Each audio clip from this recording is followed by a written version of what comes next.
नमस्कार दोस्तों, मैं आप सभी का मतदाता समझो, सोचो और जागो वीडियो सीरीज के इस तीसरे भाग में हार्दिक स्वागत करता हूं। दोस्तों, पिछले भाग में हमने चर्चा की कि स्वतंत्रता से लेकर अब तक जो भी हमने विकास का रास्ता चुना है वो कहां तक सही है, कहां तक गलत है, कहां तक हमारे हित में है, कहां तक नहीं है। उम्मीद है कि आपने जो सवाल हमने एक दो किए थे उस पर जरूर विचार किया होगा, मनन किया होगा। उम्मीद है कि आप कमेंट करके हमको बताएंगे कि कैसा लगा आपको। दोस्तों, आज मैं इस भाग में एक अहम मुद्दे पे आपसे चर्चा करना चाहता हूं और आपका ध्यान आकर्षित करूंगा। वो मुद्दा है कि क्या भारतवर्ष, हमारा देश वास्तव में प्रजातांत्रिक है? जो हमारी व्यवस्था है वो क्या सही अर्थों में प्रजातांत्रिक है? दोस्तों, मैं आपसे निवेदन करूंगा कि इस वीडियो तो अंत तक देखिए और तब निर्णय लीजिए कि वास्तव में प्रजातांत्रिक है या नहीं है। और अगर ये वीडियो आपको अच्छा लगे तो इसे ज्यादा से ज्यादा लोगों के साथ शेयर करिए और हमारे चैनल को सब्सक्राइब करिए। आइए अब हम लोग देखते हैं कि हमारा देश कहां तक प्रजातांत्रिक है। दोस्तों, किसी भी प्रजातांत्रिक व्यवस्था के लिए जरूरी है कुछ चीजों का होना। पहली चीज,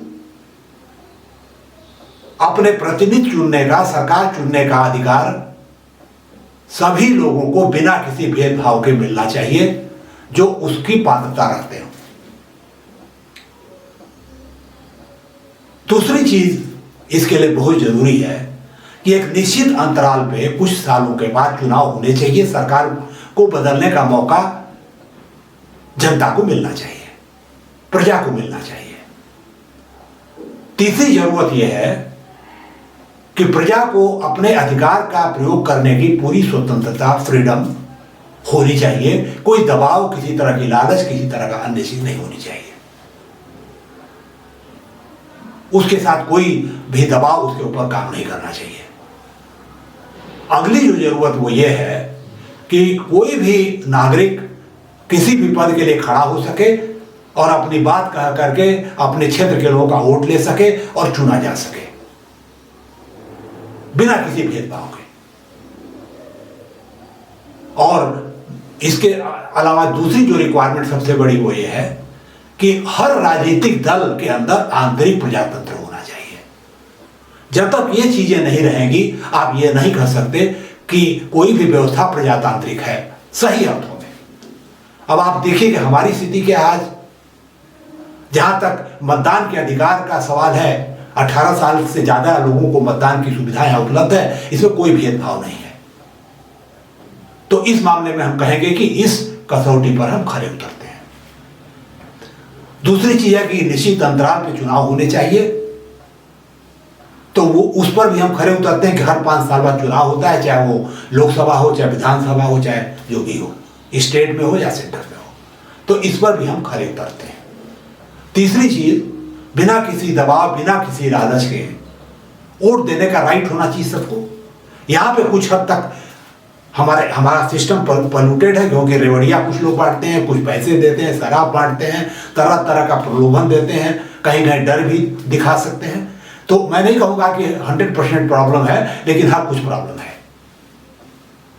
अगला जो सवाल मैंने किया था आपसे, जो यार्डस्टिक है कि कोई भी व्यक्ति खड़ा होकर अपना एजेंडा बता करके, लोगों से बात करके अपना इलेक्शन लड़ सकता है, जीत सकता है। तो यहां आपको ये जानना चाहिए कि एक एमपी के इलेक्शन में बहुत ज्यादा पैसा खर्चा होता है। मैं आंकड़ों में नहीं फंसूंगा कि 1 करोड़ होता है, 10 करोड़, 20 करोड़, 50 करोड़। आपको पता, हमको भी पता, बहुत पैसा खर्चा होता है। एक एमएलए के चुनाव में बहुत पैसा खर्चा होता है और शायद वो पैसा इतना ज्यादा खर्च होता है कि आम आदमी के व्यक्ति बस का नहीं कि वो खड़ा हो और उसको खर्च करे और जीते। पॉलिटिकल पार्टी जो खर्चा करती है वो अलग खर्चा करती है। अभी चुनाव उच्चतम न्यायालय ने जो चुनावी बांड थे उनको निरस्त किया, उनकी वैधता को, कि ये सही नहीं है। अभी जो आंकड़े आए हैं वो देखा गया है कि अभी तक जो भी पैसा मिला है उसमें नंबर 1 पे भाजपा है, 6,000 करोड़ से ज्यादा उसको मिला है। कांग्रेस को लगभग 1,900 करोड़ के करीब पैसा मिला है, फिर तृणमूल और लोगों को मिला है।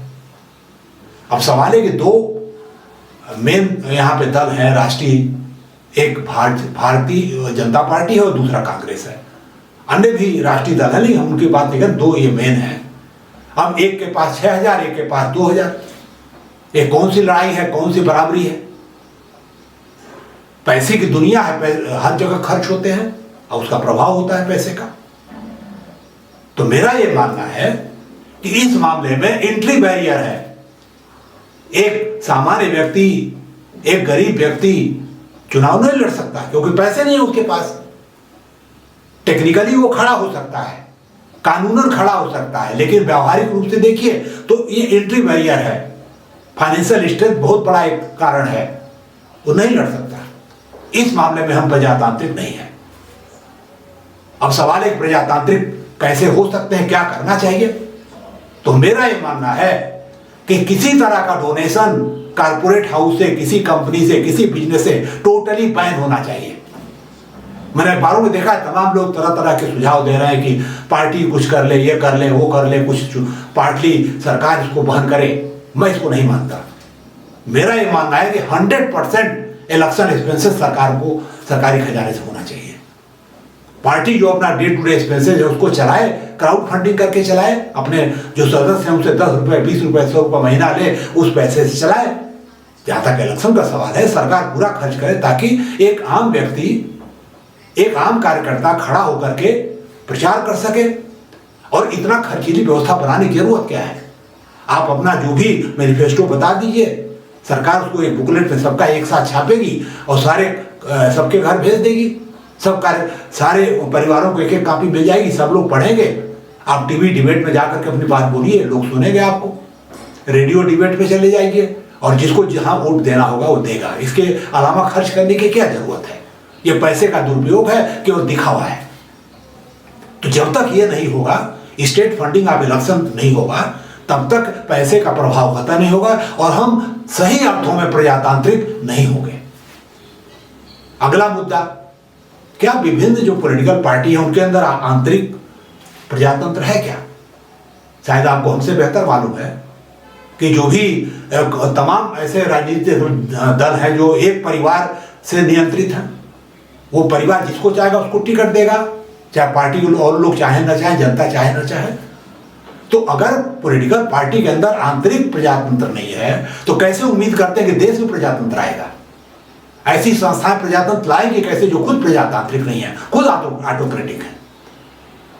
तो दोस्तों, मेरा मानना है कि जब तक ये सारे के सारे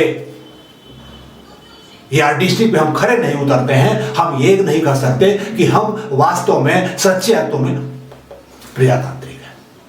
इसलिए जब आप अपना वोट देने जाएं तो लोगों से पूछें कि ये क्या है, इसके बारे में आपको एजेंडा है आपका, क्या आप इसको सुधारने के लिए तैयार हैं? अगर है तो वोट दीजिए, नहीं तो मत दीजिए।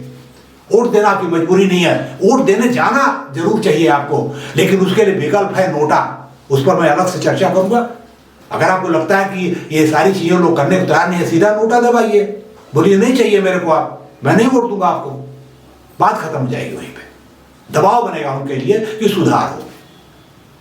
दोस्तों, आज मैं इस विषय पे अपनी चर्चा समाप्त करूंगा और आपसे उम्मीद करूंगा इस पर विचार करेंगे, इस वीडियो को लोगों के पास शेयर करेंगे ताकि वो लोग इस तरह चर्चा करें। और मैं चाहूंगा कमेंट करके आप हमको बताइए कि कहां तक आप सहमत हैं, असहमत हैं, आपके क्या सुझाव हैं।